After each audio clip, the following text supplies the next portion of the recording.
Nadagdagan pa ang mga sasakyan ng pamilya Diskaya na hawak ngayon ng Bureau of Customs. Para sa detalye, makakausap po natin ngayon si Customs Commissioner Ariel Nepomuceno. Magandang hapon po, Commissioner. Commissioner? Good afternoon po. Ay, good afternoon. Hello. Sir, bali ilan na po yung kabuuan na na-account po ng BOC ng mga sasakyan at paano po nabawi yung dagdag na yan? Magandang balita naman po na kompleto na natin yung 28 na luxury vehicles na sang-ayon naman po yan, of course, na binanggit niya ng Diskaya family during the Senate Blue Ribbon Committee hearing kay Senator Marcoleta. 28 yung binanggit nila doon at ngayon ay nakuha na po natin yan. Nandun na po yan sa compound ng Diskaya dyan sa Pasig City at binabatayin na po yan ng Bureau of Customs at ng Philippine Coast Guard. Pero Commissioner, yung update po ba doon sa mga, so yan po ay parang voluntary na lang po na dinala dyan or nakita nyo na at inabiso sa inyo na nandyan na, no? Ganun po ba? Voluntary naman po dahil binigyan po natin sila ng malinaw na payo itong kahapon at itong isang araw.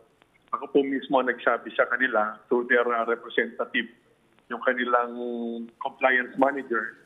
Sabi ko, mas makakaigi sa kanilang kapakanan na kusa na nilang isuko sa amin yung mga sasakyan na sila naman ang nagbanggit na meron silang 28 luxury vehicles. Mabuti naman at nandiyan na po yung mga sasakyan.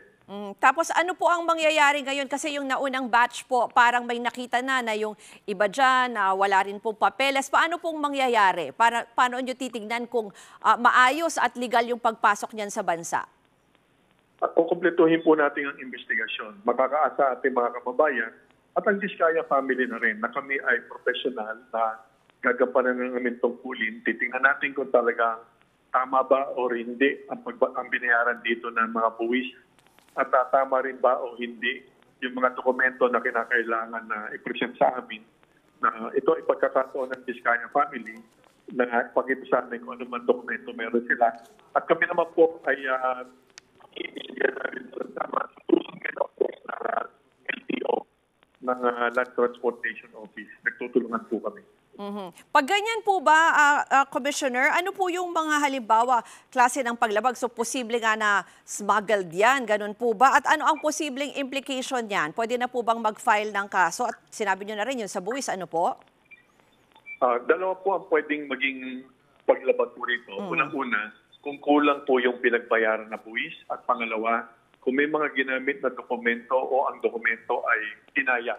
Ibig sabihin, sa halip na ilagay doon kung ano ang tamang klase ng halaga ng sasakyan at pinalitan po yung mga detalye para bumaba po yung dapat pagbayaran, yan ay krimen at may mananagot po sa batas.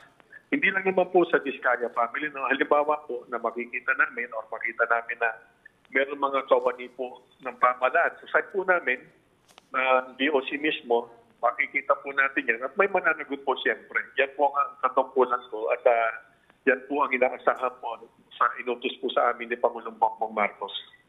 Bukod po doon sa binanggit nyo, halimbawa kasama yung bukod sa mga Diskaya, government officials, halimbawa yung mga dealers or importers po ba, posible rin po yung mahabol? Of course, kasama po yan kasi yung brokers at yung mismong dealers, kung nagkaroon po talaga sila ng collusion, damay po sila dyan siyempre. Maraming po salamat sa inyong oras si Customs Commissioner Ariel Nepomuceno. Mga kapatid, Ruth Cabalco, para sa mabilis na pasada ng mga balitang dapat niyong malaman, mag-follow at mag-subscribe sa social media pages ng News 5.